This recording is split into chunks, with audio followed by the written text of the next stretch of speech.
KTT Talks by Paul and Ricardo ALC. Let's talk about Kizomba. Welcome, my dear people. Here we are for one more KTT Talks that happen every Monday and every Wednesday at 6:57 Portugal time. Main idea is to talk about the differences between the professionals inside of the Kizomba world. Usually we bring students from our Kizomba Teachers Training Program, KTT. And this time we brought also a dear friend from India. He never attend our Kizomba Teachers Training, but we share and we trade a lot of information. And we would love to have him as a guest here in order that we can know a little bit more about him, about his work, and also a lot of things that we're going to talk here in the meantime. So welcome everybody, and welcome Sanjay. How are you, my friend? Thank you so much, bro. Thank you so much for having me, first of all. I think this is probably my first live after like many months. I think it was ages ago. So wow. Yeah, I'm really thankful that you guys brought me up. And yeah, I think so, it's getting to get, you know, let's start first for the actual situation that in India it's complicated now. Yeah. Oh, it's really bad right now because we are like the second highest in the world right now in terms of the COVID cases. And plus in my city, we were having like floods because of the rain. Yeah. And so the situation is pretty bad. And because of the population, it's really difficult to control it, you know. So there's no dancing, no classes. So business is shut down. No classes at all. Completely stopped. Only online. Yes. Are you working online? I will start soon, but not as of now because I just got back. So I'm just like trying to spend time with my family and just heal myself. Yeah. So we're gonna talk a little bit about your adventure during this pandemic situation. Oh. That you spend. You can write a book, in fact. Yes. I was just thinking that I should start writing a book on it because it's quite an experience. So let's go a little bit to the top. From which part of India you are? Down south. It's called Hyderabad. I live in the city called Hyderabad. Okay. It's in the state Telangana. Yeah, I mean, dancing, I mean, Afro-Latin dances pretty much started like, say, 12 to 13 years ago in the city, yeah. So pretty much when I was starting off, I didn't have a lot of resources to train, you know. So I had to always go to other bigger cities. I mean, now this is like a really, you know, developing city. But I had to always travel to Mumbai or Delhi or Bangalore to, you know, train with other teachers because I always wanted more knowledge.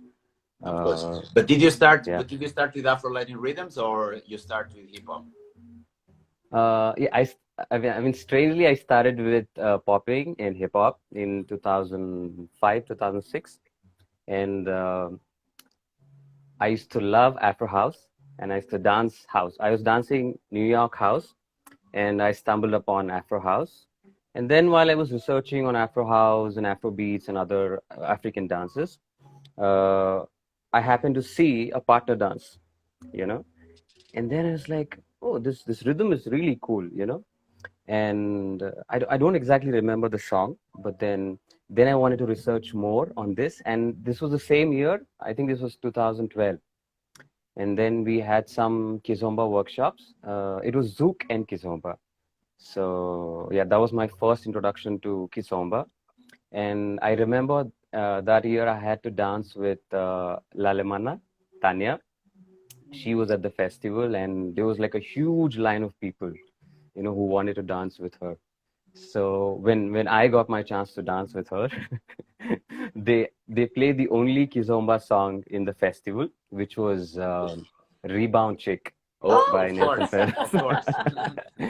And you know, I mean, she's really beautiful and tall, you know. So I was like really overwhelmed, and I didn't know how to, because I didn't know what this dance is. So that was my first failed dance, you know. So then that really pushed me to actually train myself and get to know this dance more.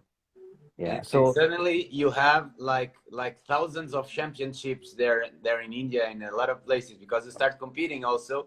And you are 20 times India champion plus 15 times. I don't know what. It's I mean, to be very honest, these are just terms which help us, travel more, to be honest. Of But course.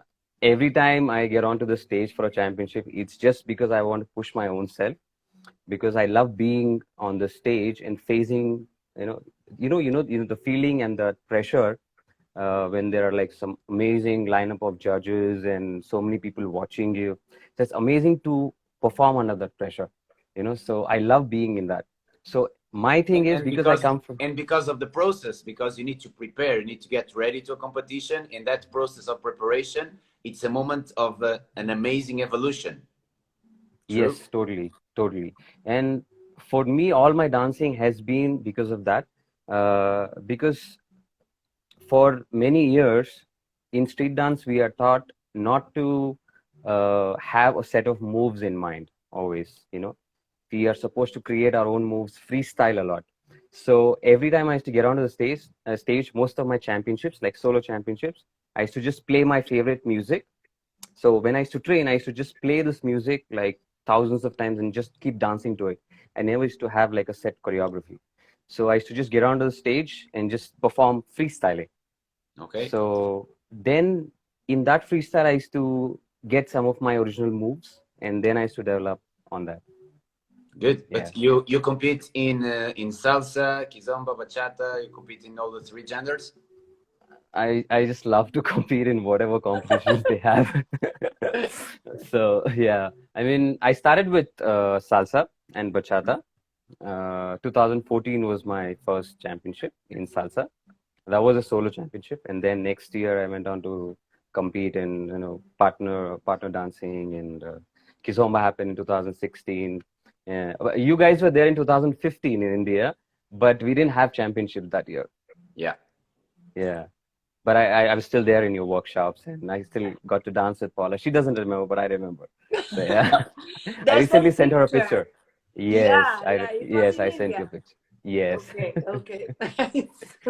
So yeah, it was really amazing. I mean, to be able to see you guys again and to keep, to see you guys evolving every time. It's not that, there's so many artists which have, this block after certain years that they're not able to move ahead in their own style. Yeah. So I feel like we are blessed to be able to be doing this, and I can keep seeing the evolution, and, it's really inspiring actually. Yeah. There is an interesting part. I remember, I think we were, I don't know if it was in Thailand or if it was in Bangalore. I think that conversation happened in Bangalore, that we were eating in the dinner in the artist room. And we start talking a little bit about more the spiritual side of Yeah, the yeah. dance. Correct, Was in correct, Bangalore. And it's correct. something that you try to implement in your dancing, correct? Yes, I mean, funnily, I was just having this conversation with my mom today. I love Uh, to meet your mom. Your mom is really nice. When we oh, talked she loves you yesterday guys. by by She messenger loves you phone. guys. Yeah. And my cousins were home today, and she was telling my cousins that he said, Namaste, Ma. So Namaste, she ma. was like, she was really surprised that you actually know the language. And Yeah. yeah. So because she's never been outside India, I mean, hopefully I'll Mhm. take her soon. So she was really surprised and she was pretty happy. So she was like proudly telling everyone, oh, he said Namaste, Ma. And she said, Namaste, Ma. But sorry, I interrupt you. You were saying that you were talking with her today.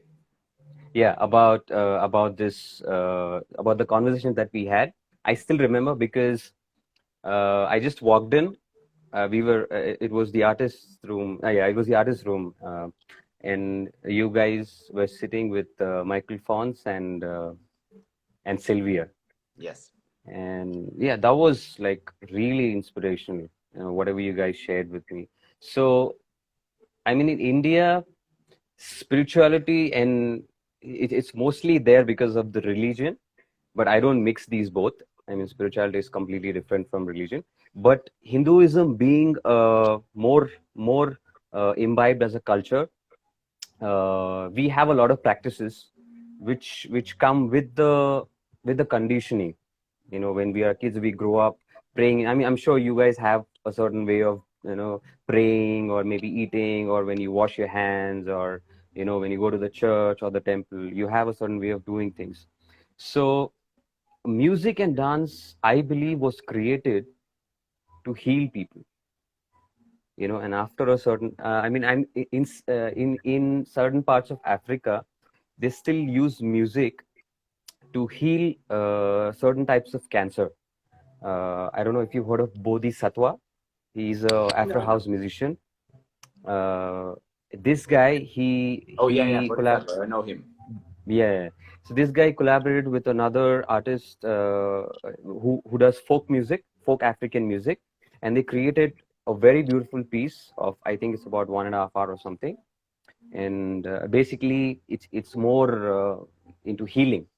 Yeah, So it's it's all about really the amazing. frequencies that they use, because certain Correct. frequencies will interfere positively or negatively in our Correct. health, in our body. So it's something physical. It's not only something esoteric.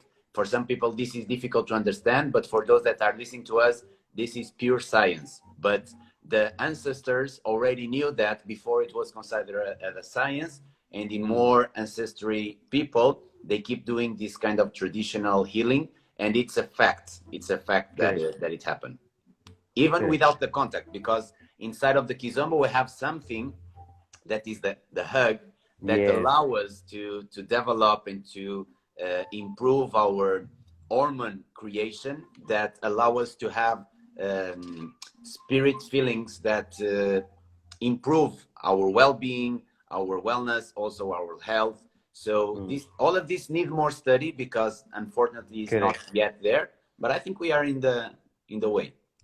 Yes. Yes. I totally agree with you this on this, Ricardo.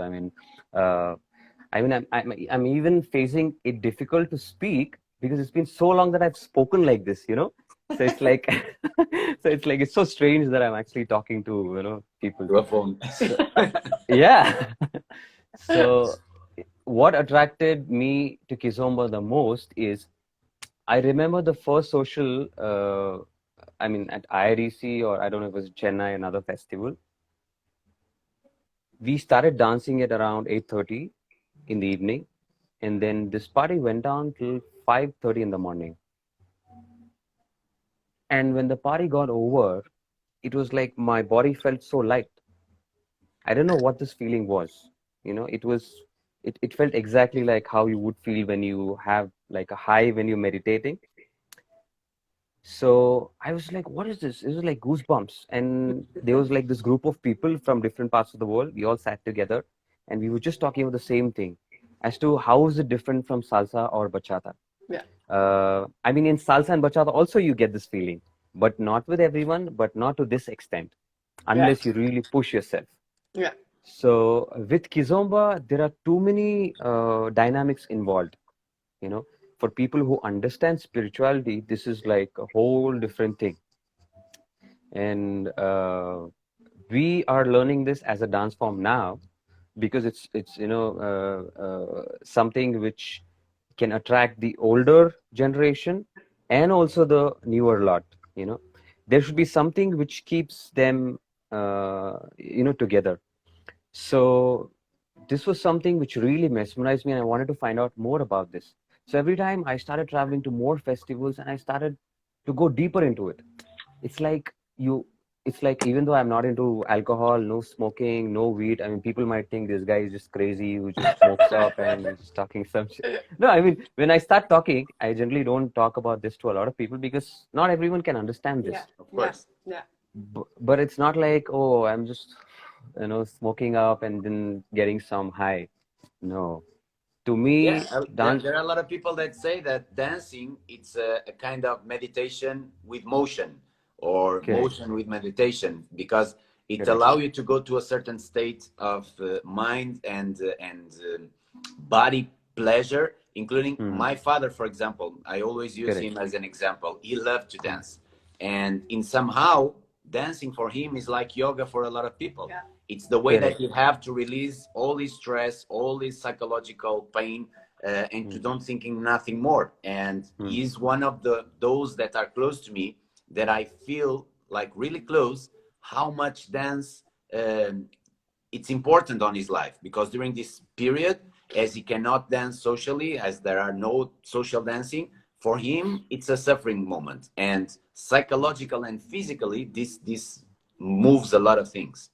And even more, Sanjay, even more, I think, is when you dance with intention, when you are truth in your dance, even when you are in social dance, yes, because there are lots of people that just do steps, yes, and Yes, in yes, this case, to make sense, to really works on your mind and on your on the chemistry of your brain, we need to dance really with intention, with feeling. We need to correct, enjoy. We need to let the correct. music get into our body, and just let go with the flow. Not Mm. only doing steps and the hug. There is here somebody Yeah. that it's very something bachata. That the person, I don't know if it's a she or a he. I think Oh, she's a Barry. Hi, she. Barry. That's my Yeah, friend, Barry. and it's a woman. Yes. Yeah, she's a woman. Yes. Okay, and she's all the time here. She's putting some questions, and now she said, "Oh, now I definitely need to learn Kizomba, because the thing of the Kizomba is the hug, and the Yes, hug makes, if you hug for more than 20 seconds, your body starts to produce oxytocin. That correct, is the hormone responsible for love. And even correct. though if you dance with really intention, enjoying the chemistry of your brain, get Mm, changed a lot. That's why correct. I'm a G. Hello, Barry. Sorry. And I think it's amazing, the dance, and how important is the dance for even now in the times that we are passing. Mm, How dance, even if you are alone, if it's not in a couple, correct. it's just go with the flow, and that works a lot. Something that we try to priest and to share, it's really about the responsibility that we dance instructors we have on people's life. And we, unfortunately, we have a lot of colleagues, co-workers, that they don't understand that, and you need Yes, some process of maturity to understand that. And we need to arrange ways of educate the educators, in this case the instructors, because mm, our profession will be so needed in the next times when correct, step by step this starts going, again, the opening and the possibility of going to parties, going to dance studios, something more correct. normal like usual, because it will need to happen. We will Mm, have a very important role in the society, and it's important that we get ready for that. In this yes, period that we are at home, that we are isolated, we need to use this time not only to spend time with Netflix and doing yeah. things that doesn't bring Yeah, value. not useful. Yeah, Mm, Of course, we need that time just to yeah, relax, but it's not all the time. important to use this time also to improve skills in other fields, that not only to teach how to move, how to dance, because these correct. kind of skills will be very needed in the next times. People will Mm, need us, will need our help, and we have an important role to have in this world more than ever. correct, So this kind correct. of conversations that we are having here, it's a way of opening also the mentality of people. That's why it's important to share, to Yes. get more people in contact with this kind of conversation, because we need to grow as human beings, as individuals, in order that we are able to deliver a service to the others. And we, as professional dancers and professional dance instructors, we have that responsibility, and we need to assume Yes. that responsibility. And Mm, unfortunately, I don't know what happened in India, but I know that at least here in Portugal, a lot of dancers, they are quitting the job of dancing Yes. because they have bills, yeah. they Yeah. have family, Yes. and they are Yes. going to other directions, and that directions will take them the talent that they have, and also the time that they would need to be able to study, to research more, and to be able to develop programs and plans to Mm, enter in the new mm, normal ready. And I'm confident that those that are able to survive in the profession during these times will get stronger and stronger, and will be able to make the difference in the society. What do you think about definitely. this? Uh, I mean, when you were talking about this, actually, a lot of people have been actually asking me, do you still think that you can survive with dancing? Because it's not going to start anytime soon. So my only answer to them was that before I got into dancing as a full-time, teacher or dancer, I had a well-paying job. I worked with a corporate company for 5 years, and I was doing my masters, and I was into theater and acting and stuff like that.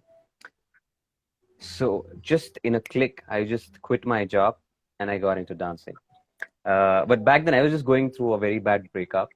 So I needed something which will really help me channelize and focus my energies, right? So dancing was something which always helped me do that. Excuse me. Why I dance is because it helps me de-stress and stay away from all the bullshit, to keep it really simple, you know. So it's not, I mean, of course, money is important. As professionals, we need money to survive. And nothing wrong about that. Good Yes, professionals definitely need to be well Paid. compensated. correct. And this is Exactly. a taboo that we also need to take out from our community of social dancing Yes. inside of the salsa, kizomba, and bachata. It's important to talk about money without taboo. Money, it's a thing that it's needed to exchange stuff and to have better life conditions. If we dedicate a life to improve our skills, we need to be compensated by that. And the money is something natural. And we need to be the first one Correct. to look to it as something natural and normal. Yes. But Yes. you were saying, No, I struggled with this because for many years, coming from street dancing, because in street dance, they call people who dance commercially as sellouts. I don't know if you know about this. Yeah, You know, it's the same here. there's commercial dancers and then there are artists. But my thing is, I had to like struggle with this over a period of 5 to 6 years, and then I reached a point where, for so many years, I've invested so much time, money, and energy to hone my skills, right? So there has to be some way that I need to pay my own self. Even if today I need to like travel somewhere and get some training done, or maybe organize something, I need money, right? And tomorrow, if I start a family, I need money. If I want to buy myself like dancing shoes, I need money. So yeah, I mean, money is definitely something which is very, very important. So I think, yeah, that needs to be completely taken out of the dancing community for now, at least. Yeah. how, And how you think is going to be your future? Do you already thought that if you are going to continue with dance or not? And if you continue with dance, how you are going to do it? I think about this every day now, 24/7. But dancing is something which is like, I mean, I cannot survive without dancing. So it gave me a new life. So, and I'm really thankful to dancing for helping me see life through different perspective. So dancing will definitely be there. Well, right now, I'm just trying to heal my all my injuries and overusing of my body over the past few years. So definitely, there are a lot of questions to be asked as to, is the future certain? Because you don't know what's going to happen or how it's going to change. You know, everything's going to change after. It's not going to be the same. Yeah. You know, so even if you organize festivals, everything becomes normal. There will still be people who will be, who wouldn't want to go to festivals or who would want to, dance so close, because Kizomba is a really intimate dance. Yeah. You can't really dance like this. Yeah. So I think, especially for Kizomba teachers, I think they need something to, for people to understand, first of all, because if people take it forward, then only it will survive. Otherwise, there are many other dance forms which have just died down. So, but definitely Kizomba is something I don't think, in the near future it will go down, because it is not just for me. Whenever I teach in any workshop or class, I always tell students that Kizomba is not just a dance, but it's an exchange of energy as any other partner dances.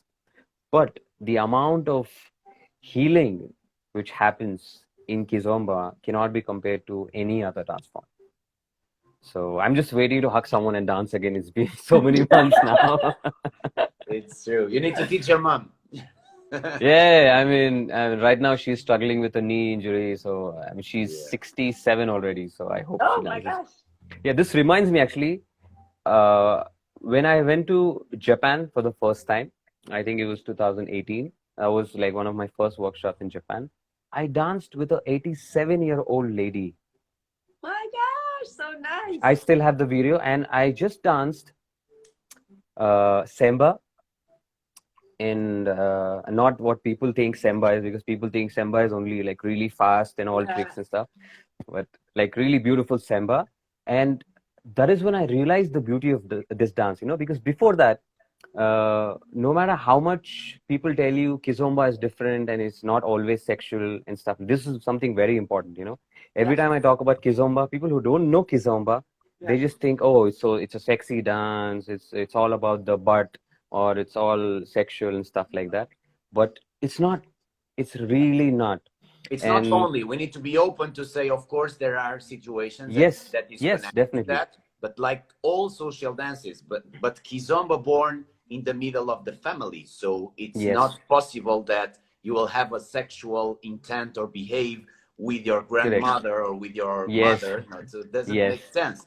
So this happened, of course, when you go to young generations, go more to the ghetto and go more to the clubs, it will have some sexual connection. Nothing wrong about that. It makes part also. It's a very strong and powerful energy. It's not the most powerful, and it's important that we deal with that, but it's all about here. And like you were saying, I can imagine that it was wonderful to dance with that old lady, a beautiful samba made with live instruments, with the flow and the cadence that allow you to travel and to communicate without having that intent. But you were saying again, sorry, I'm always interrupting you. No, I mean, because what I notice at festivals, I mean, because everyone dresses up really good, right? I mean, as artists, I'm sure even you guys face this, like, especially if Ricardo is dancing with someone for 2-3 songs, just because you think maybe the music is in a good flow or she dances really good. I mean, especially for dancers, we don't really care about how she looks or what she is wearing, you know. You really care about the energy, the vibe, how you feeling when you dance with someone, right? A lot of people think, like, you know, there's always a line of ladies standing, and then they just look at you and they're like, oh, he's dancing with the 3 songs, you know, maybe he likes her, or maybe because she's dressed up sexy. Well, I'm like, this is true, right? I mean, I'm sure you must have experienced this. So for me, I'm just thinking that no, it's nothing to do with, because I mean, more than 80% of the time my eyes are shut, you know, if I'm dancing something really good. So when I danced with this old lady, what I realized is the smell is important. The smell is important. The Yes. dressing, not so much while you are dancing, of course. Smelling is really important. The most important thing. And so it was so beautiful, and I realized something very different about how many dimensions Kizomba can have, you know. I mean, she's 87 years old. I mean, I'm not looking at how sexy she is or how well can she move, because she can't really move a lot. Of course. But in her younger days, she used to be like a very famous ballroom dancer.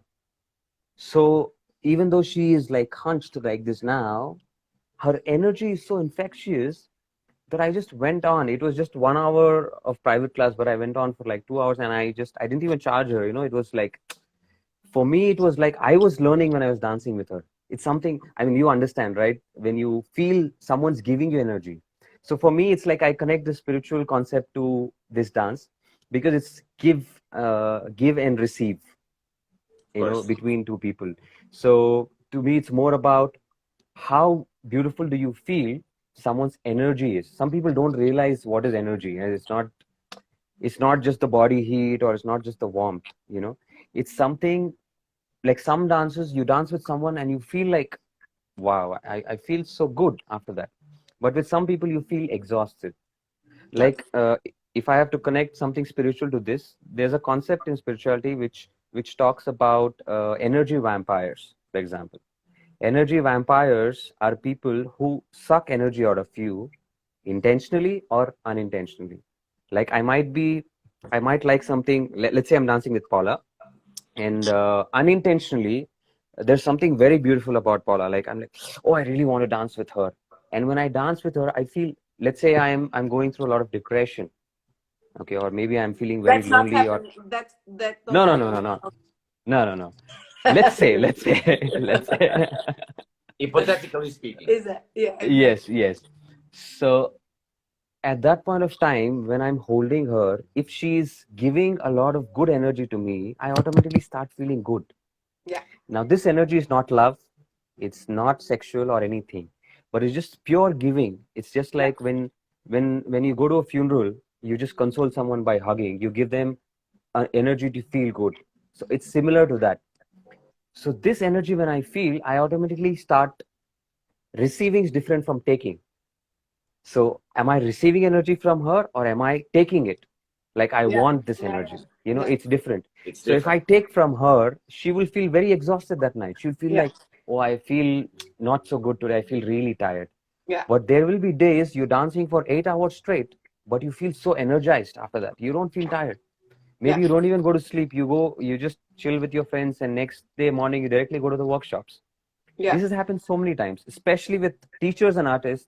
It happens more because your aura is much more bigger.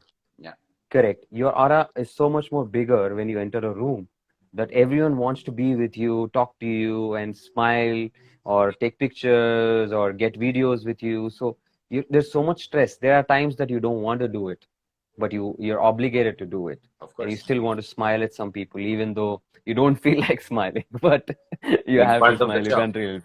Yes, exactly. So I think artist is someone who's not just a good dancer, someone who's a good teacher, who's good at psychology, understanding students, understanding people, socializing, giving good energy. There's so many things involved. So I think all those people listening to this, you should understand that becoming an artist is a very expensive profession. So you need to really pay your teachers to go take their classes. And if you've been learning with them for the past few years, you know, I was really blessed when I was stuck in Philippines. There were some people who haven't even taken my class in the past few years, but like really old students, you know, out of nowhere, they just messaged me and said, hey, we want to book your classes.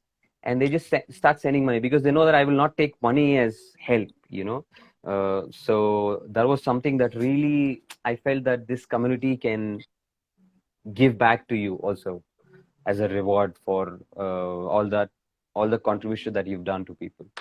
Let's change here a little bit the conversation. This was really cool. I hope that it can reach a lot of people and can influence positively and motivate people to get a little bit more of knowledge in this field, because once again, the responsibility that we have towards people, it's huge, and we need to take the understanding of that. I have here a question regarding your beginning as an instructor, and let's talk directly to Kizomba, because you are in India. You have, of course, training in dance, you have access to everything. We are, even when you start, you were already in a generation of internet and quite easy to get information. But inside of Kizomba, this is not so easy to get the proper information. What were the main difficulties that you had when you start your path, your journey as a Kizomba instructor? First of all, I think I started to teach in 2017 or end of 16. By that time, I was already dancing Kizomba for about good 4 or 5 years, I think. Like I was just dancing. I wasn't teaching Kizomba yet. So initially, when I started to learn about Kizomba, just like salsa, there are so many things in Kizomba which are like unanswered, right? Like you want to know so much more about it. So initially, I had a lot of challenges to understand the music. For instance, like there's so many different genres of music, and there's so many different styles. And at that same time, there was this whole thing going on between the French style and the African style. And so we being in Asia, I mean, or being in India, it was even more confusing for us, because I'm sure people in Europe itself or were confused as to what's happening. Because a lot of people were dancing, let's say they were dancing urban kiz, but they were calling it Kizomba. Or they were dancing something else, calling it Kizomba, you know. So this differentiation, people couldn't understand, because even at festivals, you have like artists have just 50 minutes of class, and they just come with a set of choreography, or they can't really teach you in depth. It's not like an intensive program, you know. But slowly we started to have more intensive programs of like 16 hours, 20 hours programs. And then I started to travel more outside also to take a lot of different my thing is I always want to go to every teacher's class and see what they are teaching. If I can get something good out of any style, I mean, I am not because coming from street dance, I want to experience every style. I'm not limiting myself to one style. I'm a dancer. I am not. I won't say I am a kizombero or salsero or So I love to dance. I mean, just like you guys. When I see you guys dance salsa, I know you guys are dancing salsa. It doesn't look like you're dancing kizomba. So that is something which I always did, to go to different classes. But I always felt there is a need for having a structured program, because back in the day, the only program that I knew about was Pechu's training. And then when you guys had come in 2015 to India, that is when I started to know more about Afro-Latin Connection. And then there was a program by Christopher Menchak. He was also doing, but he was again emphasizing on what Pechu's training was, but he also did a lot of research from different things. And then he was also giving out a lot of good information on what is Tarashinia, what are the different elements and stuff like that. So you know that Christopher was one of our first attendees of Kizomba Teachers Training, our program. He made like the second edition, I think if yes. I'm not wrong. Yeah, he made the second edition of level 1, and he made the first edition of level 2. He's one of the first group of our first groups of attendees of Kizomba Teachers Training, our program. He's amazing. He's amazing. He's really a nice guy. Yeah. Now I know. Yeah. So for me, I think there is still, and there will always be this need to have teachers like you guys. I'll come straight to the point, because I think every time I've taken a class from you guys, whether it be in India or all the festivals that we met, I've always been able to see this dance in a different light. Like even the last time that we were having this online thing, I mean with Ricardo, there was so much information and then you start to feel like, oh, what have I learned all over these years? There's always so much more that you can learn. So definitely courses where for teachers who've already been teaching, who are really good teachers who are just starting to teach, and good dancers who want to become teachers. I think they all require this course, because let me tell you, not just in Asia, there are so many instructors that I see are teaching, but they don't know what they're teaching. Yeah. And regarding that, I have a theory, because I remember the time that I started teaching around 2000, 2001, when Kizomba was not a dance to teach in studio. So the first one to start do that, it was Pechu. It was with him that I start my process of learning and understanding better, because first I start learning in the clubs. And I start dancing Kizomba as a bad bachata. So these were my first Kizomba dancing. I connect immediately with the music, but the way of dancing, I didn't know how to do it. I start seeing some native people dancing. First, there were some guys from Guinea-Bissau. I started attending some African clubs, start seeing how it happens. Pechu appeared in Porto to teach the first workshop. We connect. I went to Lisbon, spend a weekend at his home, receive a bunch of information, mainly cultural, some beginner of how to teach, what to teach as a foundation, the basic steps. And I start doing my program like going to a laboratory with the first students, testing some things, changing what was tested, trying new stuff, and creating step-by-step this program. And when I look back, I was really bad as an instructor and as a dancer, but I had an opportunity. And the difference is what I made with that opportunity. I took the responsibility of improvement and learning with the mistakes and improve each small details to be able to create something that nowadays is well respected worldwide. And we have a lot of people that attend our trainings and they are using our methodology worldwide, and we have an amazing feedback. So it's more than proof that it works. So that is not a point. But I understand that even those that do our training, they have all the tools they need to start teaching, and they have a step-by-step. It's almost like a GPS of where to go. And if in somehow you go to a street that you have a construction, we give also guidelines of how to go around that construction and go in a different way to get to the final point. Due to all the experience that we had by personal training, by training our instructors team in our city, that we could see with our eyes the evolution, and every week be able to adjust and understand the different personalities and how to deal with that. And then with the KTT, since 2013, more than 500 people attend this training, people from all over the world. So we collect the testimonials, we collect the feedback, mainly those that come for the level 2. We want to know what happened in the level 1 and how they apply and how we need to adapt. And since the first training, also we change a lot of our communication and speech, because we need to take in consideration that one reality are the students from Portugal. But if you travel to Spain, is already different. If you go to the other side of the world, is different. So all of this gave us like experience to be able to anticipate troubles that might happen. So we give that preparation to the attendees, and we give this structure that's why I asked you, because 90% of the Kizomba instructors, when they start, this was their major difficulty, to have a structure, to have a program, to know what to do first, what to do next. And we took 10 years to reach a program of level 1, that for us level 1 are 16 lessons of 1 hour each. We took 10 years to create something that was stabilized, that was no suffering, not suffering too much changes.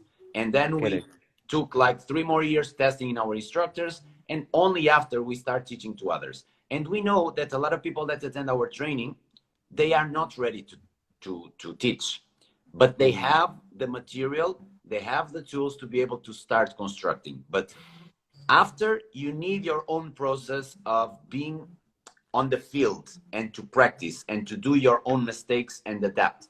So some more traditionalist and purist instructors, mainly older generations, they usually create a kind of pointing the finger to the new instructors. I like to have a different perspective. I like to welcome with the arms open those that are humble enough to be able to learn. Because sometimes you are in a place, you want to give a feedback, and the other person it's not prepared to receive that feedback. It have an ego that is so big. That one I condemn. The ones that are starting and don't understand that there are people here for many years preparing stuff. But those that start in a very humble way, and they start in their hometown to create something, even if it's not perfect, it's something. We need to give value for the courage of that people.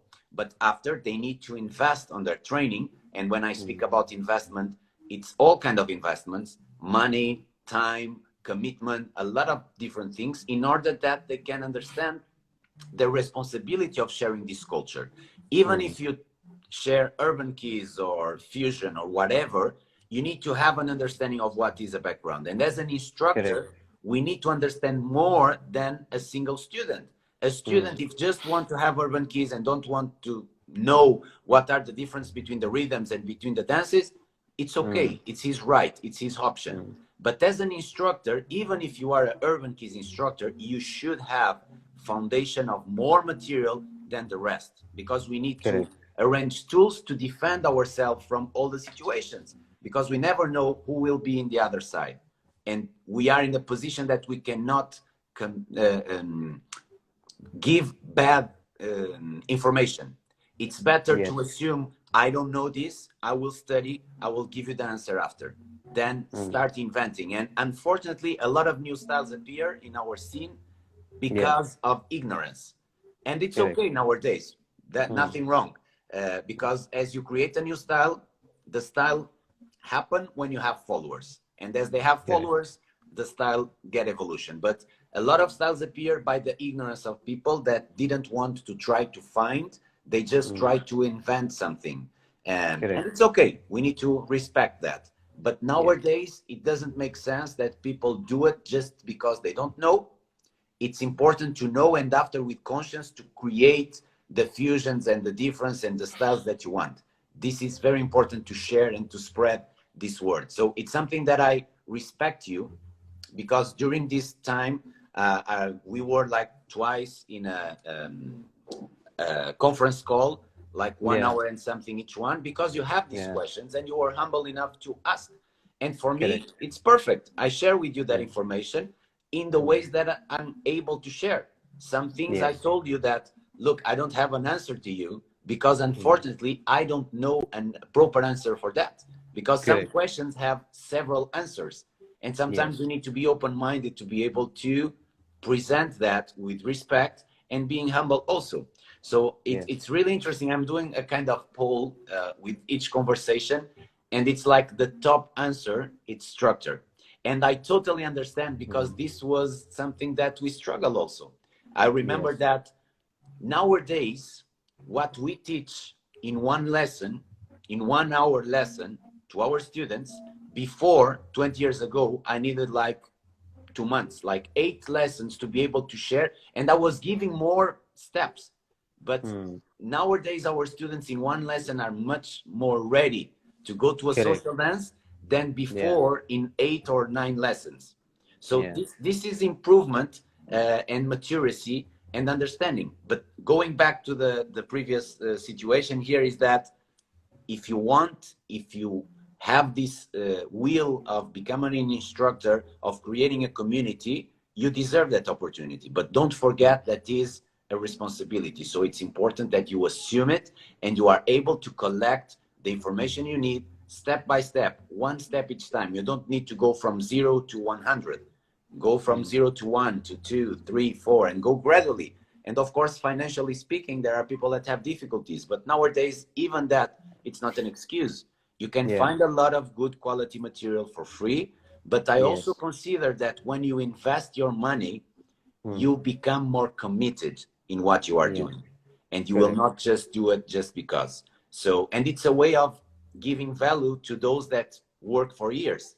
So a training like KTT, it's a lever. And sometimes people just look to the money that they will spend in the moment, and they forget the money that they will waste during 10 years of trying to find something. It's like when we buy a book. You buy a book, 10 euros, 15 euros, 20 euros, 50 euros, whatever, and you have compiled in 200 pages, if it is a technical book, in 200 pages that you can read in a couple of hours, the work of somebody that maybe worked for 10 or 15 years to compile that. And you are just paying 15 euros for that.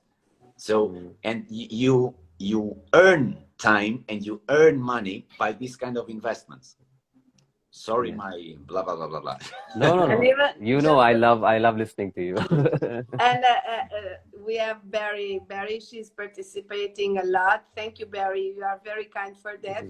And she answered something for you, but she also, I will say to you, but she also answered like, ask something like when if somebody want to learn more about this dance, in this case, more about Kizomba in this pandemic, how could it be? Even with this dance and all the dances, even if you don't have a partner, because without a partner, as she asked, even if you don't have a partner, in all kinds of dances, you have the culture, because there's always a culture behind the dance. And as if you know the culture of the dance, you will be more prepared to dance. Yes, your dance will be more truthful. And even though there are lots of things about understanding the leading and following, about the steps, the way you step, there are lots of things, like in all kinds of dances. Then you have lots of things to learn, even without a partner. And she asked when to use, Sanjay, when you will start the Kizomba fundamentals or beginners lessons online. Kizomba. Soon. I'm just waiting to start dancing and teaching again. Oh my God, I didn't see. Yeah, but I think you could think about start teaching online. It's like, it's a challenge because it's not easy, but I think you could start. What makes you don't start yet? Well, this year has actually been very interesting. But yeah, because I mean, I lost my father, and then I wasn't with my family for almost 6 months. And when I got back, it was like so much has, changed. So I'm still trying to, like, absorb everything Because once I head in some direction, I want to be crystal clear as to where I'm heading, you know. So yeah, I mean, I'm gonna start soon. Yeah, I'm hoping to start hopefully maybe in the next coming few weeks. Yeah. Do you want to talk a little bit about the new project that you are into it? Oh yes, that would be awesome too. Well, yeah, we are coming up with this website which is specifically for dance artists, artists who want to put up their classes, their courses, or their performances, and where people can pay for not just for the class but also for their shows or performances, or if someone wants to sell their classes as as third party website. So we are starting this website called as Planet Artists. So slowly, right now we're just focusing on dancers, but slowly we plan to expand to musicians and artists from different genres. So the website is already ready. Already ready. The website's ready.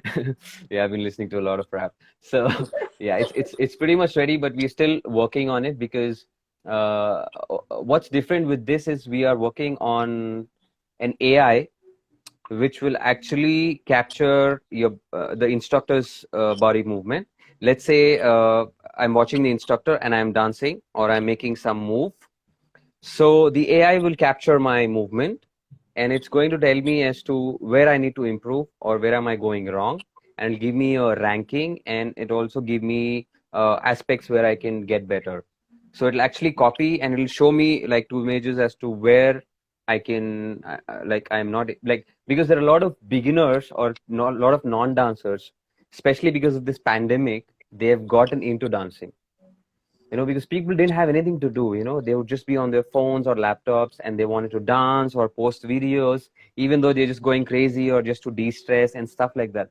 So a lot of people have taken to dancing as a stress buster and they're enjoying it, because the social media is also all about dancing, and more than singing or music, it's more about dancing right now as to what I see. Yeah. So this is also a very good platform for non-dancers who have two left feet, but they want to slowly get into some steps, or like there are some couples who want to like learn dancing just to dance at home and stuff like that. Because I mean, let's talk about India. I mean, in India, we still are a very by culture we're still very conservative in a lot of places, where we don't really hug and dance so close. So this can be like, Ricardo was saying that sorry, you were saying this, Paula, that it's not just about dancing with a partner, but every dance form has its own roots and base. Everything starts from not just partner dancing, but it has its own roots. So I think what we can do with this is, whether it be people wanting to do KTT or want to do KTT through another website, whatever it may be, I'm sure it'll help a lot of people, because a lot of people might think, why do I need to invest in this instructor training program, or why do I need to go buy this program? It's not just about becoming an instructor, but it's like how you inculcate your own habits. Like when you grow up, you go to school or you go to a finishing school to learn how to eat, or how to use the spoon and fork, or how to dress, how to wear a tie, stuff like it's the same, right? So when you know something, you enjoy it more. So when you know what you are dancing, what music you're dancing to, what does this step mean? If I'm doing the basic, where does the energy come from? How is Kizomba different from other dances? So when you know things, you enjoy it 100 times more, is what I can tell people. So yeah, I'm sure once we have the website ready, I'm going to launch it soon, in like a month maybe. Yeah, I mean the website already ready, but then already ready. Oh, already ready. It's good. It's good. Yeah, and I'm really glad that we have this opportunity to create something very different from what we have been doing before. So it'd be amazing to have you guys. And Barry is saying that an AI is definitely much more honest than humans. So it's good. It was Barry. Barry said that. So that she said her words. I need to think about that. More honest than most humans and brutally honest. So sometimes the humans go around to say you are doing it wrong. So an AI will say, look, man or girl, you suck. You need to do it like this. You know, Barry, I can assure you that if you are wrong or if you don't do something right, I will point it out. I will not sweet mouth you. Because, yeah, I mean, I agree with what she's saying, because a lot of instructors, like there were few instructors that when I wanted to learn something, they would just tell me, oh, this is so awesome. You're doing it so great. But I am coming to you not to hear that I'm doing it great, but because I want to know where I can be better. Yeah. So, I mean, it's just my opinion. Yeah. But for others, it works. They just pay money to, you know, feel good about themselves. Sanjay, sorry. Unfortunately, Instagram just gave us 1 hour and we have 1 minute and a half. So I would like to know in 30 seconds, what is your biggest dream? To travel around the world, perform on the world's most biggest stages everywhere, connect to a lot of beautiful people, make a lot of friends, dance as much as I can before I get even more older. And I will give you a dream to think about it. Okay, how to create a project or a product where you can connect spirituality with dance and be able to create something that was not done yet, and in a commercial way, and a really commercial way that can get millions of people, and to be the one that create that. So I give you this dream for you to think about it, to give a name for it, to create a structure, to create a product, in somehow to be able to diffuse all over the world. Okay, my friend, message to the audience, 10 seconds. Guys, these two people who you're watching right now, they are really beautiful souls. And please go check out their page. This is more the professional promotional stuff. Go check out their page. Go check out KTT, Kizomba Teachers Training. This is Ricardo. This is Paula. They are the most amazing teachers. And my students here, I have learned from them also. So trust me, they are really, really, really amazing. You should try out their course. And even if you don't want to be instructors, you should try the course. Thank you so much, Sanjay, Vicky. Bye.